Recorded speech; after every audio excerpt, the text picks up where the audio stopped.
اور ایرانی بحریہ کے کمانڈر نے دعویٰ کیا ہے کہ میزائل حملوں سے امریکی بحری بیڑے ابراہم لنکن سینکڑوں میل پیچھے دھکیل دیے گئے ہیں۔ کمانڈر شہرام ایرانی کے مطابق اگر امریکی طیارہ بردار جہاز ابراہم لنکن ایران کے میزائل رینج میں داخل ہوا تو اسے نشانہ بنایا جائے گا۔ آبنائے ہرمز کے اطراف کے پانیوں میں ایران کا مکمل قبضہ ہے۔ آبنائے ہرمز کا مشرقی علاقہ اور بحیرہ عمان ایرانی بحریہ کے مکمل کنٹرول میں ہے۔ دوسری جانب امریکہ نے ایرانی دعووں کو مسترد کرتے ہوئے کہا کہ ایرانی میزائل ہدف کے قریب بھی نہیں پہنچے۔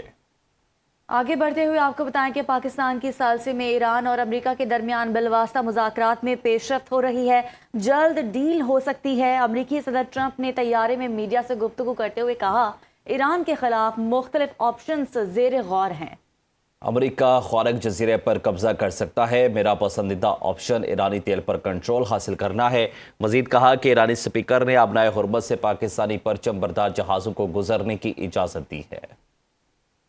آپ کو اپڈیٹ کر رہے ہیں کہ پاکستان کی ثالثی میں ایران اور امریکہ کے درمیان بالواسطہ مذاکرات میں پیش رفت ہو رہی ہے، جلد ڈیل ہو سکتی ہے۔ امریکی صدر ٹرمپ نے طیارے میں میڈیا سے گفتگو کرتے ہوئے کہا کہ ایران کے خلاف مختلف آپشنز زیر غور ہیں، میرا پسندیدہ آپشن ایرانی تیل پر کنٹرول حاصل کرنا ہے۔ مزید کہا کہ ایرانی سپیکر نے آبنائے ہرمز سے پاکستانی پرچم بردار جہازوں کو گزرنے کی اجازت دی ہے۔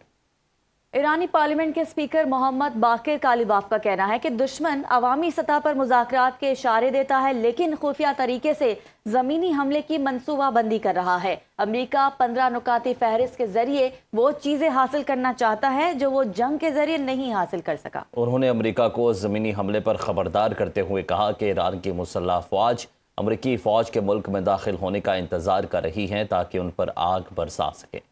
اسرائیل اور اس کے اتحادی سمجھتے ہیں کہ علم کو بمباری کے ذریعے ختم کیا جا سکتا ہے۔ ایرانی وزیر خارجہ عباس عراقچی نے ایکس پر بیان میں کہا کہ یہ بات سائنسدانوں کا قتل، ایران کے جوہری مراکز پر حملوں اور اب جامعات کو نشانہ بنانے میں ظاہر ہوتی ہے۔ حقیقت میں ان کے اقدامات مایوسی کو ظاہر کرتے اور علم کے حصول کے جذبے کو مزید بڑھاتے ہیں۔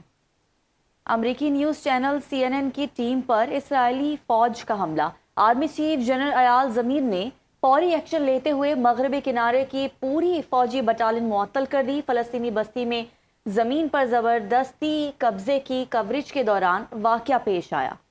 اسرائیلی فوجی نے صحافیوں کو حراست میں لے کر تشدد کیا، فوٹو جرنلسٹ کا گلا دبایا اور کیمرہ توڑ دیا۔ صحافیوں کو 2 گھنٹے بعد رہا کیا گیا۔ عالمی صحافتی تنظیموں نے اظہار تشویش کرتے ہوئے واقعے کی تحقیقات کا مطالبہ کیا تھا۔ تہران میں قطری نیوز چینل کی عمارت پر اسرائیلی حملہ، متعدد افراد زخمی ہو گئے۔ خبر ایجنسی کے مطابق اسرائیلی میزائل نے تہران میں العربی ٹی وی چینل کی عمارت کو نشانہ بنایا۔ اسرائیلی حملے کے بعد چینل کی براہ راست نشریات معطل ہو گئیں، عمارت کو بھی شدید نقصان پہنچا۔ ایرانی میڈیا کا کہنا ہے کہ چینل کی عمارت کو جان بوجھ کر نشانہ بنایا گیا۔ اور ایران کے اسرائیل اور خطے میں امریکی اڈوں پر حملے، ایرانی بیلسٹک میزائل حملے کے بعد اسرائیل میں بیرالصباح کے قریب صنعتی زون میں شدید آگ بھڑک اٹھی۔ ایرانی پاسداران انقلاب نے اردن کی ارزوق ایئر بیس پر امریکی فوجی ساز و سامان کو ڈرون سے نشانہ بنایا۔ کویت کے ابو بیان جزیرے کو نشانہ بنایا گیا، امریکیوں اور صہیونیوں کے اجتماع کو ٹارگٹ کیا۔ اہم عسکری تنصیبات کو نشانہ بنانے کا دعویٰ، کویت کے انٹرنیشنل ایئرپورٹ پر ڈرونز گرنے سے آگ بھڑک اٹھی۔ ایران کے بحرین میں المونیم تنصیبات پر حملے، تہران یونیورسٹی پر حملے کے جواب میں امریکی اور اسرائیلی یونیورسٹیز کو نشانہ بنانے کی دھمکی، جوابی کارروائی میں طلباء اور عملے کو 1 کلومیٹر دور رہنے کی وارننگ۔ میڈیا رپورٹس کے مطابق ایران نے NPT سے الگ ہونے پر غور شروع کر دیا۔ اقدام کا مقصد امریکہ اور اسرائیل کی جاسوسی سے بچنا ہے۔